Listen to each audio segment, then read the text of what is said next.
Cuando entres en la tierra que va a darte el Señor tu Dios, la tomes en posesión, habites en ella y te digas, voy a nombrarle un rey como los pueblos vecinos, nombrarás rey tuyo al que elija el Señor tu Dios. Nombrarás rey tuyo a uno de tus hermanos. No podrás nombrar a un extranjero que no sea hermano tuyo. Hoy quería que en este proceso que estamos haciendo de la retribución y de la opresión, que viéramos una institución muy concreta, que es la institución real o regia. La monarquía como un símbolo de toda institución de gobierno. Y es una pregunta que tenemos que plantearnos, y es, bueno, ¿hasta qué punto la violencia o la opresión puede ser un instrumento necesario para establecer naciones? ¿Y hasta qué punto la opresión es un derecho de la propia institución de gobierno? Vamos a utilizar la imagen del rey, bueno, primero porque tenemos muy claro que nuestro rey y el rey del Antiguo Testamento son dos realidades completamente distintas. El rey del Antiguo Testamento está mucho más cerca del sistema feudal que de nuestras monarquías parlamentarias, pero lo vamos a utilizar porque la institución real, regia más bien, va a sustituir a otra institución que va a ser la institución patriarcal, y de alguna forma el rey va a ocupar el espacio que el patriarca ejercía en la tribu. Y esto va a suponer, para la tradición hebrea, para toda tradición social, va a suponer que el rey se atribuya una capacidad de autoridad que naturalmente viene dada al patriarca. Cuando pasamos de un pequeño grupo, de una tribu, de 2 o 3 generaciones, es decir, el abuelo, los hijos y los nietos, en el que todos los miembros de la tribu, o del clan si queréis, reconocen una cierta autoridad al cabeza de familia, bueno, los hijos, porque ha sido su padre, y los nietos, porque ha sido su abuelo, quien se va incorporando a la familia en forma de cuñados o en forma de vecinos o emigrantes que entran a formar parte dentro de este pequeño clan, funcionan porque se integran en la estructura que el clan tiene. Pensad, por ejemplo, en la imagen de grupo nómada que aparece detrás de las tradiciones de los patriarcas. Pensad en Abraham y sus hijos, o mucho mejor, ¿no? En Jacob y sus 12 hijos. Cada uno de los 12 hijos con sus esposas y con sus propios hijos. Pero todos ellos reconociendo una autoridad al patriarca que, si queréis, viene por una deuda de sangre o una deuda de herencia. Podríamos llamarlo casi como una autoridad natural. En nuestras estructuras sociales resulta antinatural que el hijo ocupe el lugar del padre. Se espera que de forma natural el padre deje ese espacio. Bueno, de hecho, cuando nos encontramos con padres que nunca acaban de jubilarse y con hijos que no hacen más que envejecer, se genera una tensión a la hora de ocupar el puesto de gobierno. Pero cuando el rey ocupa esta función, es decir, cuando el grupo tribal se amplía y se convierte en un pueblo, la cabeza ya no puede ser una cabeza con una autoridad genética, no puede ser aquel que nos ha engendrado. Hay que buscar una nueva institución. Y la institución que aparece naturalmente es la institución de gobierno. La vamos a llamar rey porque es el personaje que se establece en el Antiguo Testamento, pero nos valdría hoy para un presidente de república, para un presidente de comunidad, casi para un presidente de comunidad de vecinos. Entonces, al no tener ya una autoridad basada en la herencia genética, uno tendría que preguntarse sobre qué se fundamenta la autoridad. Bueno, pues vamos a intentar aproximarnos a esta realidad del rey y vamos a ver también la forma como Dios retribuye al rey un poco lo que debería retribuir al pueblo. Para ello tenemos que recordar una de las esencias de las promesas que Dios había hecho al pueblo. Nosotros tenemos no digo el defecto, no puedo decir el defecto, tenemos el concepto de que Dios lo que hace a los hombres es darnos la salvación, pero en la tradición hebrea este concepto de salvación tenía una expresión mucho más concreta. El Dios que nos ha liberado de Egipto, nos libera de Egipto para entregarnos una tierra. no solo para hacer alianza con nosotros, sino para establecernos en una tierra que sea nuestra.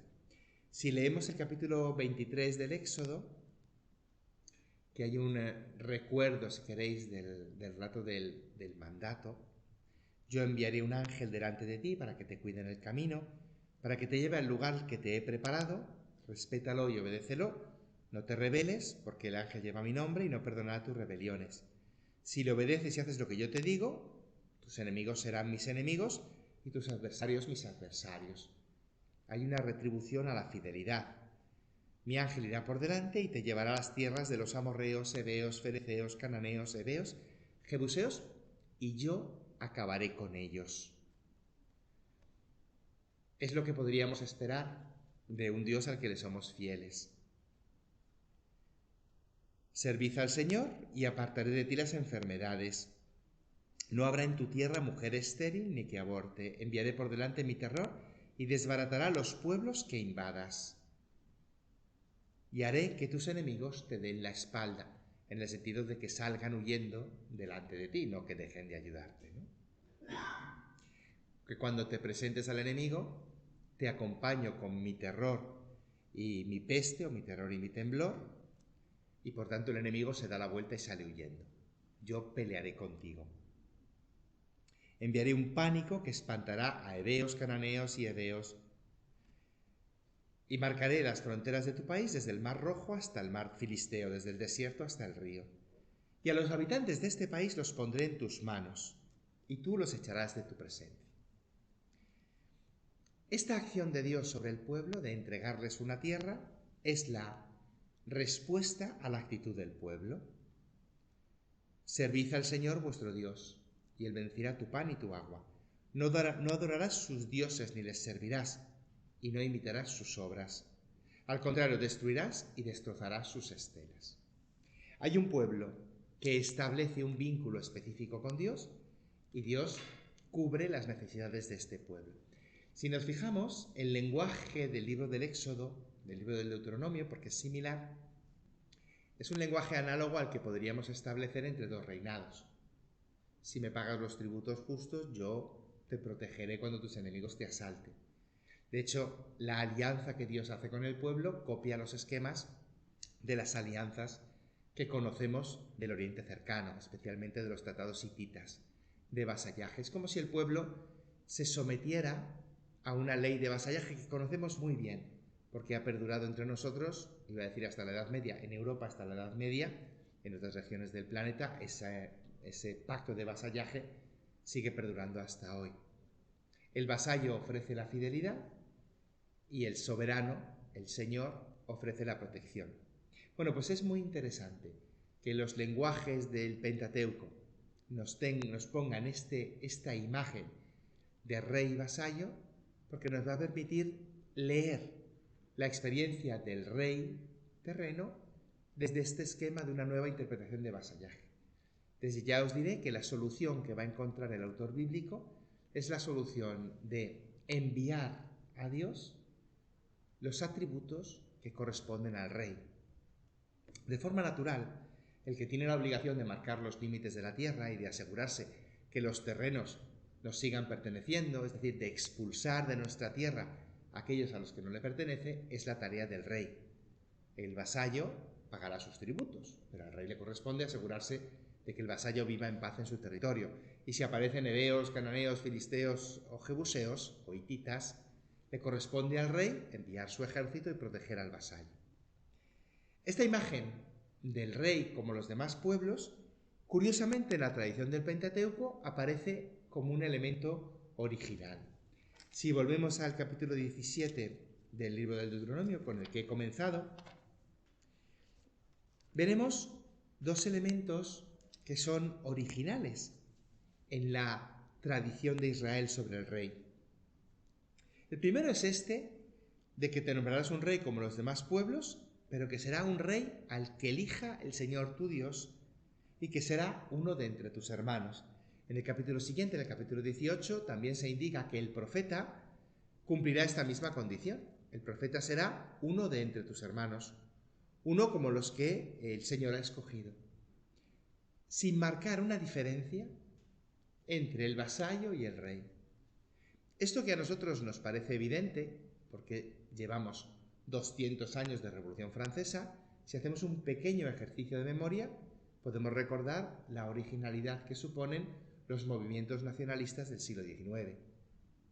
Finales del XVIII, las revoluciones americana y francesa introducen el concepto nuevo de ciudadano que iguala a todos los personajes. A nosotros no nos resulta sorprendente porque afortunadamente hemos crecido en ese esquema. Y aún así, podríamos ver una imagen análoga en la dificultad social que tenemos para reconocer igualdad a los que poseen pasaporte distinto o nacionalidad distinta. De alguna forma nosotros seguimos aceptando una distinción en función de la nacionalidad, o una cosa muy práctica si os habéis desplazado en vacaciones, una distinción en función de la comunidad de origen, que no siempre te atienden en los mismos lugares si no eres de esa región. Nos resulta chocante, pero asumimos que pueda suceder. Bueno, pues el pueblo hebreo introduce esta originalidad. Será uno como los tuyos, uno escogido por el Señor. Por tanto, la realeza proviene de una acción específica de Dios entre uno del pueblo. El segundo elemento, en los versículos 15 y siguientes, el rey no aumentará su caballería, no enviará tropa a Egipto para aumentar la caballería. No tendrá muchas mujeres para que no se extravíe el corazón. Cuando suba al trono se hará escribir en un libro una copia de esta ley. La llevará consigo y la leerá todos los días de su vida, para que así aprenda a respetar al Señor su Dios, poniendo por obra las palabras de esta ley y estos mandatos. Que no se alce orgulloso sobre sus hermanos, ni se aparte de este precepto a derecha ni a izquierda. Y así el Señor alargará los años de su reinado, él y sus hijos en medio de Israel. Nos parecería evidente que haya una ley que gobierne al rey, pero en el Oriente cercano esta realidad no existe. En la primera hora vamos a afrontar 3 escenas en las que la tradición bíblica anterior al libro del Deuteronomio, aunque históricamente posterior, nos va a permitir poner en cuestión esta certeza o esta afirmación de que la ley gobierne al rey. Os digo que son anteriores y posteriores. Si hemos hecho el curso de introducción, como no lo hicimos el año pasado, pues quizá todavía lo tengamos un poquito pendiente, pero si os acordáis de hace 2 años, nosotros tenemos una historia de Israel que se va componiendo, sobre todo podríamos comenzar en el reinado de Salomón, aunque más probable sea durante la época del exilio, y esta historia que aparece en los libros de Josué, Jueces, Reyes, por tanto es como narración anterior a la época del exilio, pero después en la época del exilio se compone el Pentateuco, que es narrativamente anterior, pero históricamente posterior. Narrativamente anterior porque el Pentateuco se sitúa en la época de Moisés, unos 300 años antes de David, narrativamente. Pero históricamente el Pentateuco se habrá compuesto después de la caída de Jerusalén. Y es importante que entendamos esta clave y que intentaremos darnos cuenta en la clase de hoy, que es raro que el rey tenga una ley que le guíe y le gobierne y le marque límites. ¿Por qué lo digo? Porque la historia que tenemos de los reyes es una historia de una cierta y fuerte opresión. Voy a comenzar por el texto que más conocemos, que es el texto que tenemos en el capítulo 11 del primer libro de Samuel. Es la primera gran historia de opresión regia. La historia de David y Urías. Es verdad que el rey Saúl también había manifestado un comportamiento muy regio en el sentido de hacer su santa y propia voluntad cuando de forma inexplicable comienza a sentir celos hacia el rey David. Sabéis que Saúl comienza a llenarse de un espíritu de odio y rencor frente a David. La narración del libro de Samuel no nos explica por qué Saúl tiene este rechazo a David. De hecho, David aparece en el capítulo 16, ungido como rey, y en el capítulo 17 David vence a Goliat. Cuando Saúl vio a David salir al encuentro del filisteo, preguntó: ¿y este quién es? Pregunta, dijo: es el hijo de Jeseel de Belén. Y un poquito más adelante, David tenía tal éxito en todas las incursiones que se encargaba que el rey lo puso al frente de los soldados y cayó bien entre la tropa e incluso entre los ministros. Cuando volvieron de la guerra, después de que David derrotó al filisteo, las mujeres de las poblaciones de Israel salieron a cantar y recibir con bailes al rey Saúl, al son alegre de panderos y sonajas, y cantaban: Saúl mató a 1000, David a 10.000. A Saúl le sentó mal aquella copla y comenzó a enfurecerse. Da la impresión en el libro de los Reyes que Saúl comienza a sentir una hostilidad hacia David, dice en el versículo 10. Al día siguiente le vino a Saúl el ataque del mal espíritu y andaba frenético. David tocaba el arpa y Saúl, que llevaba la lanza en la mano, la arrojó intentando clavar a David en la pared. Saúl tuvo miedo porque el Señor estaba con David. Nosotros hemos leído el capítulo 16 y sabemos que Samuel ha ungido a David rey, pero no hay nada que indique en David una intencionalidad de ocupar el puesto de Saúl. De hecho, en 2 ocasiones David tiene la oportunidad de matar a Saúl, y en ambas ocasiones David, siempre que tenía a Saúl en la mano, en la cueva, en el capítulo 24, los hombres dijeron a David.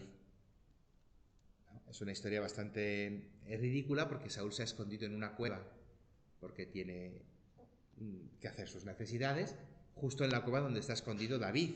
Entonces sus hombres le dicen: el Señor te ha puesto a tu enemigo en las manos. David tiene a un golpe de espada ocupar el trono, y además David ha sido ungido rey. Tienes que, como si queréis, y os digo, el derecho divino para hacerlo. Y David responde: Dios me libre de hacer eso a mi Señor, al ungido del Señor, de extender la mano contra él, pues es el ungido del Señor. Y prohibió tajantemente echarse contra Saúl.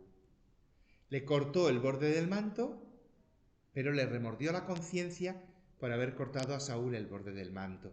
Saúl se acercó y le dijo: Majestad, ¿por qué haces caso a los que dicen? David busca tu ruina. Mira, el Señor te había puesto en mi poder, me dijeron que te matara, pero te respeté. Y dije que no extendería la mano contra mi Señor, porque eres el ungido del Señor. Toda esta historia de David y Saúl nos puede resultar noble, y de hecho no nos puede llamar la atención. Pero si os acordáis, el Señor había retirado su favor a Saúl por un acto de desobediencia. Un Dios que retira su favor al rey es motivo más que suficiente para ocupar su espacio. Se podría haber narrado la historia de David como la historia de un rey que usurpa el gobierno.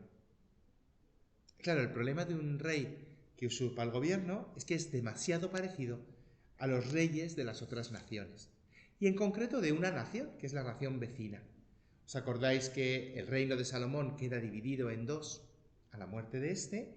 Y hay un reino en el norte, en la región de Israel, en las montañas de Efraín, que es un reino donde la lista de reyes siempre va sustituyéndose porque un general mata al rey anterior. Es un esquema que conocemos muy bien por la tradición del Imperio Romano, que nos hemos tenido que estudiar con dureza, y aunque afortunadamente en nuestra nación nuestras casas monárquicas han sido bastante pacíficas, si recordáis, por ejemplo, la historia de la monarquía inglesa, es justo lo contrario. La monarquía inglesa, hasta que consigue establecerse con los Windsor, es una monarquía violenta, con la excusa de las guerras de religión. Es una monarquía donde los reyes siempre están amenazados. Su gobierno depende de que nadie ocupe su puesto. Podríamos imaginarnos otro tipo de estructuras de gobierno. Tenemos la experiencia en África y en algunos países de América Latina, donde ocupar el gobierno supone ejercer violencia contra el gobierno anterior. Y en todos los casos hay una narrativa que nos hace entender que el gobierno anterior ha perdido legitimidad. Saúl había perdido legitimidad, y aún así David respeta la acción del ungido. David será rey cuando Saúl muera. Y Saúl muere en una batalla contra los amalecitas, y muere porque uno de sus siervos, su escudero, Cuando vio que Saúl estaba muerto, se echó sobre su espada y murieron Saúl y sus hijos. Saúl le dice al escudero: saca la espada y atraviésame. Pero al comenzar el segundo libro de Samuel, David se encuentra con Sicelag. Llegó uno del ejército en Sicelag, donde está David descansando, y le dice: he huido. La tropa huyó, murieron Saúl y Jonatán. Y dice: ¿cómo sabes que ha muerto Saúl? Dice: yo estaba por casualidad en el monte cuando encontré a Saúl apoyado en la lanza, con los carros persiguiéndoles, y me preguntó: ¿quién eres? Dije: soy amalecita. Remátame, que estoy en agonía. Me acerqué a él y lo rematé. Saúl muere de una forma digna, en una batalla contra los amalecitas. Para ser un rey al que Dios le había retirado el respeto, el narrador del libro de los Reyes presenta un respeto ante este personaje. En Saúl no hay unas historias de opresión sobre el pueblo. Saúl, de hecho, es uno entre el pueblo, escogido por el pueblo. Ha sido votado por los miembros del pueblo. Sin embargo, David, que es el gran protagonista, David ha respetado al rey anterior. Y al comenzar el segundo libro de Samuel, estaríamos dispuestos a imaginarnos un rey justo. De hecho, es muy probable que la imagen que tengamos del rey David sea la de un rey justo, no sé si al nivel de Felipe II, pero sí al menos al nivel de Ricardo Corazón de León o del rey Arturo. Reyes míticos, Alfonso X, que han gobernado movidos por la justicia y la sabiduría. El autor del libro de los Reyes tiene una deuda con David. David es el rey que ha conquistado la ciudad de Jerusalén. Por tanto, lo que el Señor le ha entregado es suficientemente valioso como para que al contar su historia seamos capaces de narrar un personaje que sea modélico. Pero como os digo, ni Saúl ni David parece que tengan que obedecer a ningún tipo de ley. No hay sobre ellos un tribunal constitucional o una legislación que les guíe. De hecho, David, cuando es establecido como rey y convoca a las familias, y de alguna forma las distintas familias de Israel se le acercan, David se encuentra con un problema, y es la descendencia de Saúl. Isbaal, el hijo de Saúl, al que Abner, que había escuchado que había muerto, el hijo de Saúl, que tenía jefes de guerrillas. El hijo de Saúl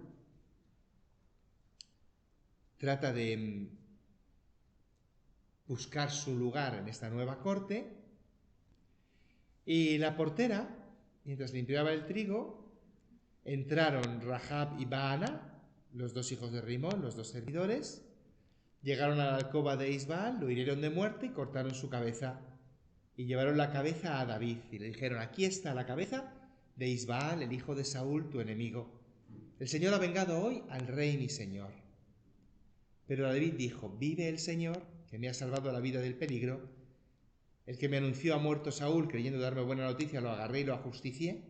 Con mucha mayor razón, ahora que unos malvados han asesinado a un inocente en su casa, en su cama, vengaré la sangre que habéis derramado extirpándola de la tierra.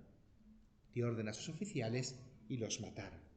Como veis, la historia de David es una historia marcada por un rechazo visceral del derecho de opresión. Como os digo, a nosotros nos parece razonable porque en nuestra estructura social no aceptamos que la violencia sea un instrumento para legitimar la autoridad. En nuestra estructura social.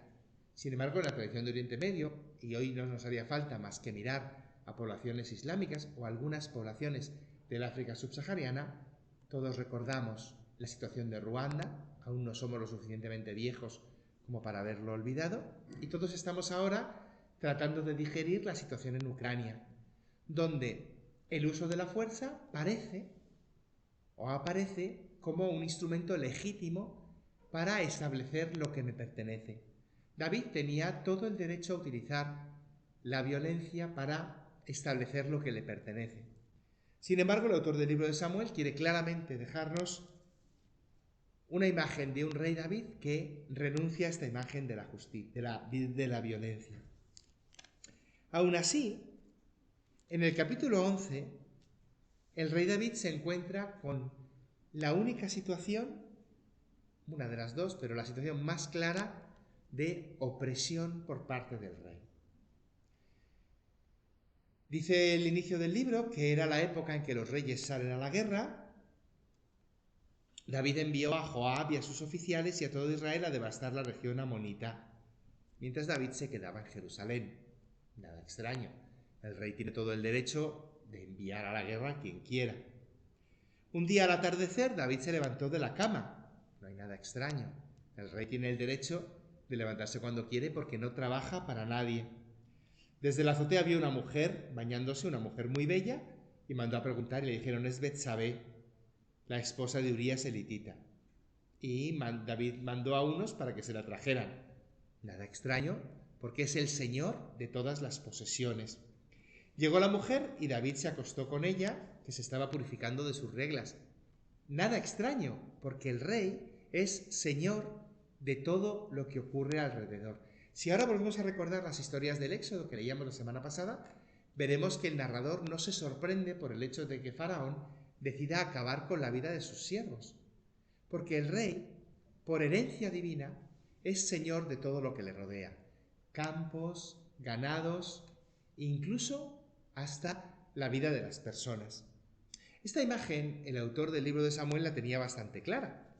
Cuando se escoge un rey, en el capítulo 8 del primer libro de Samuel, el autor del libro hace una reflexión profunda sobre cómo va a ser el rey. Estos serán los derechos del rey. A vuestros hijos llevará para enrolarlos en destacamentos de carros y caballería, para que vayan delante de su carroza. Los empleará como jefes y oficiales del ejército, como aradores de los campos y segadores de cosecha, como fabricantes de armamentos. A vuestras hijas las llevará como perfumistas, cocineras y reposteras. Vuestros campos y viñas, los mejores olivares, os los quitará para dárselos a los ministros. De vuestro grano y viñas os exigirá diezmos. A vuestros criados y criadas, a vuestros mejores burros y bueyes los llevará para usarlos en su hacienda. De vuestros rebaños os exigirá diezmos. Gritaréis contra el rey, pero Dios no os responderá. El autor del libro de Samuel sabe que el rey tiene un derecho de opresión sobre el pueblo, una especie de derecho de posesión. Fijaos la diferencia entre el 1 Samuel 8 y Deuteronomio 17, donde el rey tendrá que leer una copia de la ley, colocarla junto a él y leerla cada día. Por eso os decía que el autor del libro de Samuel es narrativamente posterior, porque es de la época de David, según la narración, pero históricamente anterior al autor del Deuteronomio, que es narrativamente anterior, es la época del desierto con Moisés, pero históricamente lo ha compuesto en la época del exilio. ¿Por qué digo que lo ha compuesto? Porque ha marcado límites al derecho de opresión del rey. Como os decía, el rey tiene un derecho de opresión, en el sentido que a él le pertenece lo que sucede en el territorio. De hecho, su forma de ejercer la autoridad es precisamente esa. La forma de reconocimiento de una obediencia viene impuesta por la capacidad que tiene el rey de coaccionar las libertades de sus súbditos. La historia de Betsabé es la historia más clara, pero fijaos cómo continúa la historia de David y con qué sutileza el autor del libro de Samuel nos presenta esta opresión. Una vez que David se entera de que la mujer está encinta, trata de resolver el conflicto, porque el rey tiene derecho sobre las propiedades y las personas, pero el rey no puede traicionar a sus generales. Así que llamó a Joab y le dijo: envíame a Urías. Cuando Urías volvió a Jerusalén, David le preguntó por el ejército a la guerra y le dijo: vete a casa y lávate los pies. Podría ser: vete a casa y descansa. Urías salió, pero Urías durmió a la puerta del palacio. Y Urías respondió: el arca de Israel y Judá viven en tiendas. Joab, mi jefe y oficiales acampan al raso y yo iré a casa a banquetear con mi mujer. Sabéis que David intenta por 3 veces esa estrategia. Emborracha a Urías, pensando que así al menos irá a casa, de forma que el rey pueda cubrir su crimen. Marcar externamente un límite a esa opresión que ha ejercido. De alguna forma, David necesita mantener esta imagen de rey estable. Digo que David la necesita por ser el personaje que es, por ser el ungido y el escogido por Dios. Porque otros reyes, como veremos después Ahab, no van a necesitar esta cobertura. El rey posee ciertos derechos y ciertas formas de ejercer esta violencia, pero no puede hacerlo de forma gratuita. Al ver que Urías no decide entrar en su casa, David lo envía de vuelta y ejerce un nuevo modo de opresión. Pone a Urías en primera fila y retiraos dejándolo solo para que muera. Conspira junto a Joab para establecer la derrota. ¿Sabéis lo que sucede? Van a la guerra, Urías queda abandonado, el ejército pierde, y cuando envían a un soldado, Joab le dice: cuando el rey monte en cólera, le dices: también ha muerto Urías el hitita. Y entonces David responde: así es la guerra, un día se gana y un día se pierde. La mujer de Urías oyó que su marido había muerto, hizo duelo por él, y cuando pasó el luto, David mandó por ella y la recogió en su casa, la tomó por esposa y le dio a luz un hijo. Fin de la historia. ¿Os acordáis que el Señor había prometido a David tener una descendencia? El Señor le entrega a David esta descendencia y David además aparece como un hombre noble que se ocupa de la viuda del general Urías. De cara a todos menos a los lectores, David se ha presentado como un rey justo, que se ocupa de los suyos. Claro que el autor del libro de Samuel termina con una frase profunda. El Señor reprobó lo que David había hecho. Esta acción de opresión del rey tiene una respuesta por parte de Dios. Y uno se preguntaría, ¿cuál es la retribución que merece un hombre que actúe así? ¿Cómo debe actuar Dios con esta monarquía que ha ejercido su autoridad oprimiendo al pueblo? Y en este sentido tendríamos que leer detrás de la imagen de David toda una reflexión sobre las estructuras de gobierno que ha tenido el pueblo hebreo. La historia estará escrita en la época del exilio, o al menos estará comprendida en la época del exilio, cuando la monarquía haya llevado primero a desastre al reino del norte, al reino de Israel, después a desastre al reino del sur, al reino de Jerusalén. En este caso, conocemos la historia del capítulo 12, el profeta Natán se le presenta a David, le narra una parábola de las pocas del Antiguo Testamento, le habla de este hombre que roba, este hombre rico que roba la oveja de su vecino pobre, y le pregunta a David. Le responde David: vive Dios que el que haya hecho esto es reo de muerte. Y Natán le dijo: eres tú, rey David. Y así responde el Señor Dios. Así dice el Señor Dios de Israel. Este Dios de Israel que había dicho en el Deuteronomio, había anunciado en el desierto que si te mantienes fiel, yo te mantendré junto a ti. Este Dios que en el capítulo 7 le había dicho a David: a uno de tus descendientes pondré sobre tu trono, y mi nombre no se retirará de su presencia. Este Dios se presenta a David y le dice: te ungí rey de Israel, te libré de Saúl, te di a la hija de tu señor, ponse en tus brazos sus mujeres, te di la casa de Israel y Judá, y te haré tantos favores. ¿Por qué te has burlado del Señor haciendo lo que Él reprueba? Es extraño porque si el rey es dueño de todo el territorio que le ocupa, si el rey está puesto para gobernar la tierra, acordaos en Génesis 1 que el ser humano está puesto para gobernar la tierra, ¿no? Para someterla. Creced, multiplicaos, regid la tierra y sometedla. Si el rey es dueño de todo lo que sucede, ¿quién se encara con él?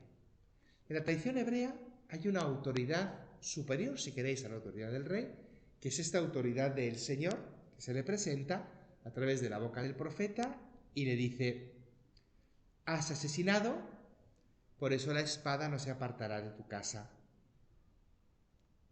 Yo haré que de tu propia casa nazca tu desgracia, que te arrebate tus mujeres y se las daré a otro, que se acostará con ellas. Tú lo hiciste a escondidas, y yo lo haré ante todo Israel en pleno día. La retribución que el Señor ofrece es proporcionada a la violencia que se ha ejercido. David había tenido la posibilidad de usurpar el espacio de Saúl y había renunciado a ese derecho, el derecho del conquistador, y sin embargo había perdido su derecho por haber oprimido al pueblo. Si ahora vemos un paralelismo entre los dos reyes, Saúl y David, no sé si recordáis por qué Saúl fue abandonado, porque es un gesto también bastante significativo, pero que adquiere más sentido después de haber leído la acción de David. En su guerra contra los amalecitas, el Señor envía a Saúl, en el capítulo 15, el Señor envía a Saúl y le dice que consagre al anatema todas las ciudades amalecitas. Pero Saúl y su ejército perdonaron la vida a Agag y a las mejores ovejas, al ganado bien cebado, corderos y a todo lo que valía la pena, sin querer exterminarlo. Pero exterminaron lo que no valía nada. Y el Señor dijo: me pesa haber hecho rey a Saúl, porque ha apostatado de mí y no cumplió mis órdenes. Bueno, evidentemente es un texto que nos tiene que resultar incómodo de entrada, un Dios que se sienta ofendido ante un rey que ha preferido no hacer una tremenda masacre. Bueno, realmente Saúl ya había hecho una masacre. Pasó a cuchillo a todo el ejército de Agag, el rey de Amalec. Pasó a cuchillo, pero no entregó todo al exterminio. Es interesante, y ahora veremos en la legislación del Deuteronomio y del Éxodo, esta importancia de exterminar al pueblo extranjero para que un poco también seamos capaces de traducir el lenguaje. Culturalmente, cuando se conquista un territorio, y os lo digo por si en algún momento estáis pensando establecer un imperio, si no eliminas a todos tus opositores, pues no los eliminas, van a seguir ahí. Triste y orgullosamente, nosotros en estas semanas estamos recordando al padre Avelino y a sus 94 compañeros del Escorial y de otros monasterios, y a tantos otros mártires del siglo XX que celebrábamos el domingo. La estrategia de eliminar a los opositores de la ciudad de Madrid era una fórmula para asegurar la defensa. Si les mantengo vivos, aunque sea en las cárceles, pues son un potencial ejército, ¿no? Creo que lo llamaban una quinta columna, ¿no? Y en ese sentido, la estrategia de guerra prevé que yo me proteja. Hemos visto las matanzas en Ucrania, provienen del mismo esquema que la guerra de Saúl contra Amalek. Una vez que he conquistado el reino extranjero, elimino su ejército. En la Segunda Guerra Mundial lo que hicimos fue prohibir a Japón tener un ejército, tener armas. Lo que pasa es que en el siglo X a.C. no es un problema de tener armas, sino de tener armeros. Entonces se pasa a cuchillo soldados y arqueros. Es una metodología de guerra. De hecho, nosotros hemos conservado esta metodología hasta que hemos establecido, después de la Primera Guerra Mundial, la Convención de Ginebra. Hemos asumido, de hecho en muchos países se sigue asumiendo, la eliminación de los posibles opositores. Si queréis establecer un imperio de nuevo, aseguraos de no tener opositores dentro, porque será muy difícil gestionarlos. Sin embargo, Saúl toma una decisión. Toma la decisión de respetar al rey y de respetar los mejores animales. Hay también una legislación que es la de reconocer a los reyes un cierto derecho divino. Por eso os decía que hay una originalidad en el pueblo hebreo, estableciendo una igualdad entre el rey y el resto de sus hermanos. Hay una gran originalidad en el derecho hebreo de privarle al rey de esta categoría superior al resto del pueblo, que se va a manifestar en privarle al rey de este derecho de ejercer la opresión. Saúl tendría todo el derecho de perdonar las vidas o de sacrificar. Saúl toma una decisión, que es ofrecer un holocausto. Como no estamos muy puestos en rituales hebreos, pues no vemos la diferencia, porque al final acaban todos muertos. Pero Saúl quería ofrecer un sacrificio al Señor en lugar de quemar directamente las ciudades. Bueno, podríamos imaginarnos que ya que hemos recogido un botín, pues aprovechamos para honrar al Señor con ello. El autor del libro de Samuel tiene muy claro que a Dios lo que le agrada no son los sacrificios, sino la obediencia. Probablemente porque el autor del libro de Samuel, en su última redacción, ya no conoce el templo, ya ha perdido este santuario y por tanto ya no pueden ofrecer sacrificios. Ya se encuentra en una época en el exilio en la cual al Dios no se le puede honrar con sacrificios porque no hay un altar, pero sí se le puede honrar con una obediencia, con una fidelidad, no mezclándose con otros dioses. En un segundo elemento escucharemos en el Antiguo Testamento esta oposición a los pueblos extranjeros, porque mezclarnos con personas de cultura diversa va a tentarnos a cambiar nuestra fidelidad a la cultura de Dios. Pero en el caso de Saúl no es el problema. Quiero indicar que el crimen de Saúl es un crimen de una desobediencia muy sutil. Casi es como la mujer del jardín que toma una fruta y podía haber confundido unas con otras. Y a Saúl le supone perder completamente el reinado. Bueno, pues ¿qué tendríamos que esperar de un rey que no solo ha abusado de la confianza de uno de sus generales, y pensad la lealtad que hay entre compañeros de armas, sino que además ha tratado de disfrazar esta acción de acción honrosa? Teníamos que esperar a un Dios que no solo eliminara a David, sino a toda su casa. La espada no se alejará de tu casa. David responde: he pecado contra el Señor. Y Natán le dice: el Señor ya ha perdonado tu pecado. No morirás. Pero por haber despreciado al Señor con lo que has hecho, el hijo que te ha nacido morirá. Y el Señor hirió al niño de la mujer de Urías, que había dado a David, y cayó gravemente enfermo.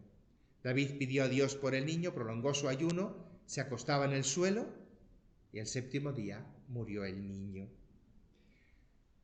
Creo que no hay un texto tan cruel de un Dios que, tras el arrepentimiento, conserva esta dura reacción. De hecho, la frase «el Señor ya ha perdonado tu pecado», no morirás, pero por haber despreciado al Señor, el hijo que te ha nacido sí morirá. Nos puede resultar extraño ver un Dios que retribuye el crimen de una forma tan injusta. De hecho, que hace pagar a los hijos el crimen de los padres. Bueno, sería necesario que lo leyéramos en toda la narración del libro de Samuel. Estamos hablando de establecer una descendencia. Estamos hablando de establecer una casa. Y esta casa no puede constituirse desde pilares corruptos. Si os acordáis, tenemos una escena similar, menos cruel, pero también cruel, en el libro del Génesis, cuando Abraham, para tener un hijo, abusa de su posición de patriarca y tiene un hijo con su esclava Agar, con la esclava de su mujer. Como narrativamente Abraham está antes de la alianza de Sinaí, pues nos parecería que la opresión de Abraham no está legislada, pero leíamos la semana pasada cómo el libro del Éxodo legisla específicamente que no se puede abusar de una criada o de una esclava. Es un derecho de propiedad que de alguna forma está limitado en la legislación de Sinaí. En los 3 códigos legislativos que veremos después, se va a marcar unos límites a esta capacidad de opresión, tanto del rey como del propietario. Por tanto, Abraham no tendría un derecho sobre el hijo de Agar, entre otras cosas porque el hijo de Agar deja en feo este matrimonio de Abraham y Sara. Si os acordáis, lo que Dios le va a pedir a Abraham a través de Sara es que expulse al hijo y a su madre. Y Ismael y Agar serán enviados al desierto, tendrán allí su historia. Es verdad que nos parece menos cruel porque el niño no muere, pero si abrimos los ojos nos daremos cuenta que la muerte de un niño recién nacido o de un infante no es, en la época bíblica claramente, ni siquiera en muchas de nuestras épocas, no es un acto de tremenda crueldad natural. Quizá nosotros ya no lo hemos vivido, pero sí nuestros padres, la memoria de la fragilidad de los infantes, especialmente de los niños todavía en sus primeros meses. Aquí tendríamos Según la narración, que imaginarnos a un niño, bueno, pues o recién nacido o el hijo que te ha nacido, y el Señor hirió al niño que la mujer de Urías había dado a David. Tenemos que imaginar un infante, un bebé. Que muera un bebé se considera ley de vida. La mortalidad infantil se considera un proceso parcialmente natural. Luego, el hecho de que el Señor conceda vida o muerte a los infantes es algo que ellos estaban acostumbrados a que ocurriera. Son sus designios. Él es el Señor de la vida y la entrega o la retira. Así que específicamente no hay un castigo sobre David. Sí que hay una lectura de que la línea dinástica que ha establecido David en corrupción no puede ser la línea dinástica correcta. Digo esto porque al final la línea dinástica va a ser a través de Betsabé. La madre de Salomón va a seguir siendo Betsabé. No hay una renuncia a esa acción inicial que David ha hecho, hay una corrección. ¿Y esta corrección cómo la va a hacer el autor del libro de Samuel? Asumiendo que no se puede construir sobre un acto de opresión, pero sí se puede reconducir las estructuras de opresión. Esta paternidad fingida, en la que David asume ser un padre ilícito, por tanto haría al hijo de Betsabé un hijo aparentemente legítimo, aunque concebido en adulterio, establecería ya un primado de una monarquía davídica, en este caso de su sucesor, marcado por un inicio corrupto. El autor del libro de Samuel quiere dejar muy claro que la monarquía de Jerusalén es una monarquía noble, porque en contraste la monarquía del reino de Israel, de Samaria, va a ser una monarquía corrupta. Pero podía haber evitado la presencia de la mujer de Urías. Sin embargo, la mujer de Urías va a aparecer de nuevo en el primer libro de los Reyes como la madre de Salomón. No me detengo a leer la historia porque no interesa particularmente la violencia que ocurre, porque en el caso de Betsabé y Salomón no se ejerce violencia, simplemente se negocia, se conspira políticamente para que el rey elija un descendiente, elija a Salomón en lugar de elegir a Roboam. Entonces, el Señor ha decidido aceptar el perdón de David, pero no evita las consecuencias que la opresión ha supuesto. De alguna forma, permite que David cobre las consecuencias de su acción, pero no específicamente en el niño que muere, sino en la guerra civil que su hijo Absalón va a levantar contra él.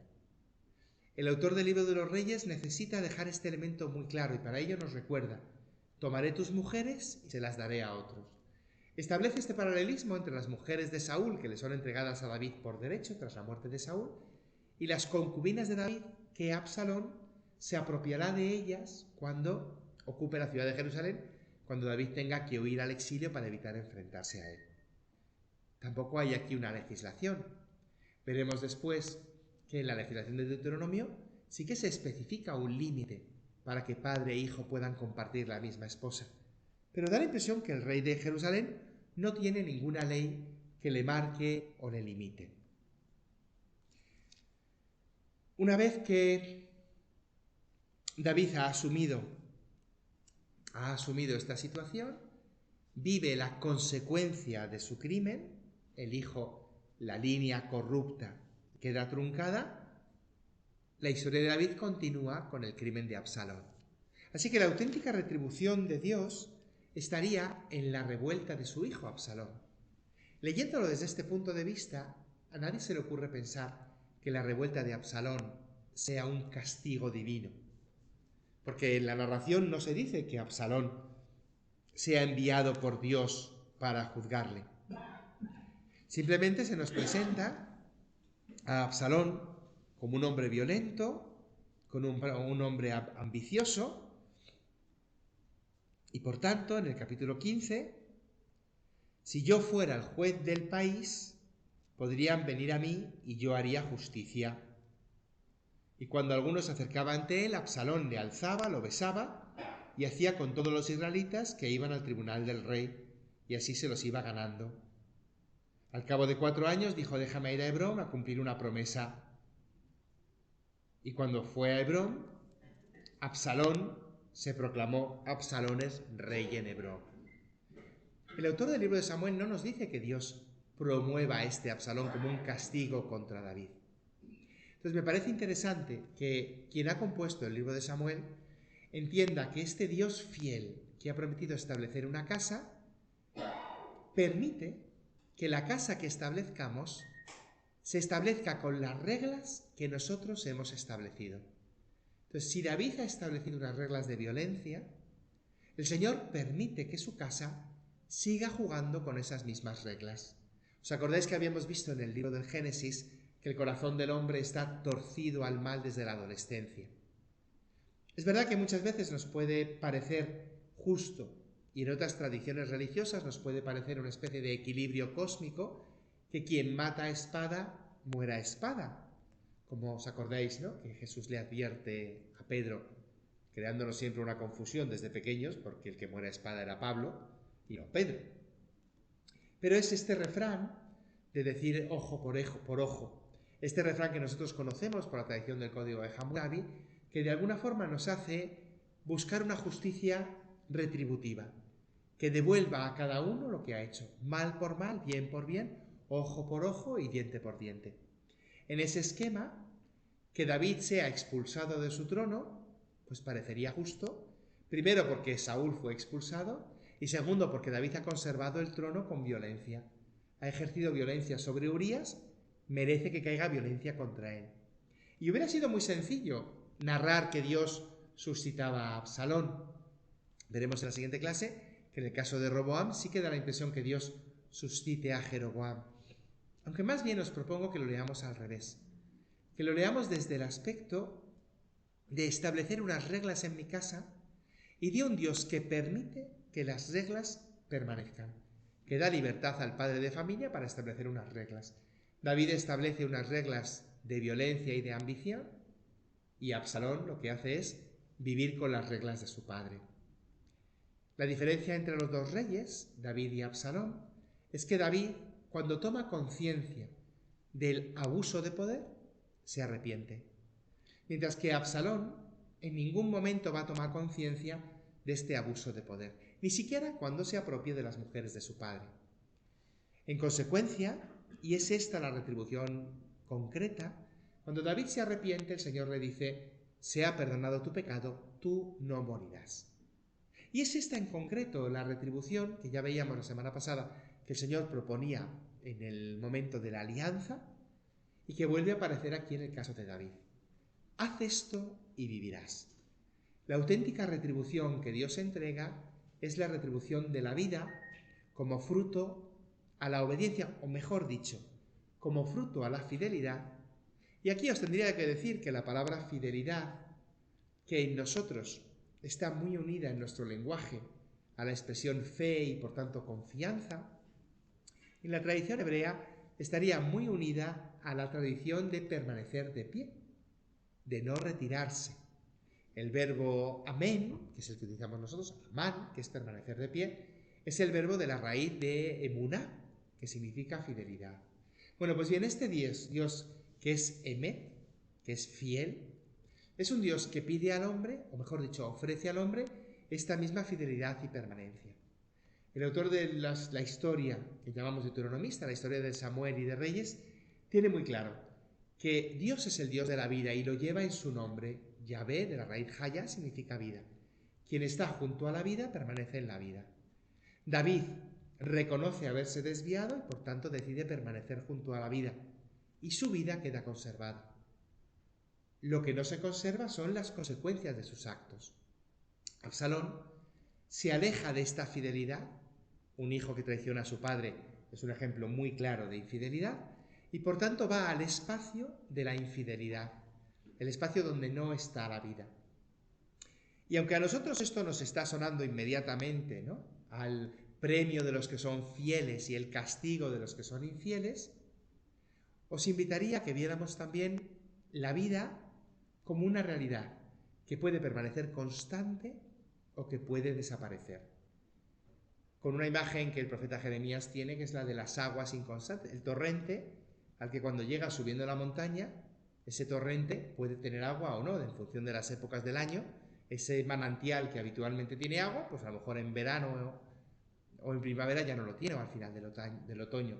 De forma que te sientes traicionado por un manantial que no ha sido fiel. De este modo la vida mantendría una permanencia siempre y cuando el hombre quisiera estar en esa permanencia. Y si os fijáis, estamos viendo una coherencia entre la narración del crimen del paraíso, esta árbol de la vida y este perder la vida cuando perdemos la permanencia en el paraíso, y esta vida del rey y este perder la vida cuando el rey abandona esta permanencia junto a Dios. Vamos a pararnos aquí, agradeciendo al Señor que nos haya mantenido fieles como David, y después veremos el segundo de los crímenes, ¿no? Veremos el crimen del hijo de Salomón, para entender un poco este proceso de cómo el rey ejerce su derecho de una forma opresiva.